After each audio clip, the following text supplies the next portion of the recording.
Hey everybody, welcome back to another quick video. In today's guide, I'm going to show you how to take an entire head of garlic and have it peeled in less than 1 minute. This is a little trick that my mother showed me growing up because we used to eat a lot of garlic, and I continue to eat a lot of garlic to this day. So without further ado, let's jump right into it. All right, step one is take your garlic, give it a couple smacks on a cutting board.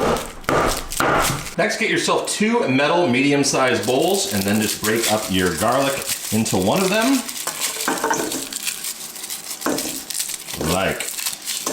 Like so. Once they're all broken up inside the bowl, take your other one, put it on top like a lid, and just shake vigorously for about 20 to 30 seconds.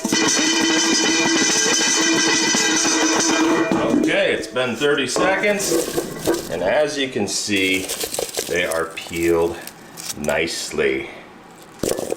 All right, everyone, well, I hope you enjoyed today's quick video. Now, I just wanted to stress they need to be metal bowls. You can't do these with like ceramic or plastic. It needs to be metal bowls. I'll put links below if you want to purchase them on Amazon. They're like $6 a piece. You probably have, stainless steel mixing bowls in your house already, but they need to be metal. So I hope you found this video informative. Please hit that like button if you did. Leave a comment below. I respond to all comments, and I'll see you in the next video.